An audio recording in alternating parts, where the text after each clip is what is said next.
Sí, em sembla bé la proposta de Valentín, que en els antecedents se puguen incorporar aquestes dones i també totes les altres que altres corporacions amb la mateixa perspectiva de gènere i valors feministes van proposar, com és Carmen Valero, Carmen Navarro i tot un seguit de dones que en altres moments altres corporacions en la mateixa visió van proposar per als carrers del nostre poble. Tot i això encara hi ha desequilibris i n'hi ha que seguir avançant i seguir posant noms de carrers de dona al nomenclàtor local.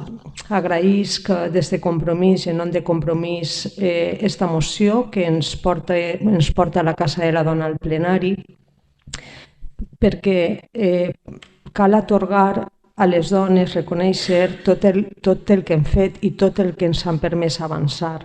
Sobretot si mirem com era la vida de les nostres iaies, de les nostres mares, les nascudes en els anys 30, 40 i 50. Les nostres iaies necessitaven permís del pare, del marit, pràcticament per a tot. Per a treure's el passaport, per a treure's un compte bancari, fins i tot per anar a treballar. Venim d'este passat recent, perquè escassament han passat 90 anys, i és per aquesta raó que les dones han restat invisibles i no s'ha posat en valor la seva trajectòria professional, perquè cal recordar que fins 1975, en la reforma del Codi Civil, les dones estaven destinades només a servir als homes, a la casa, als fills i a la llar. Inclús les dones que no se casaven eren declarades per una incapacitat.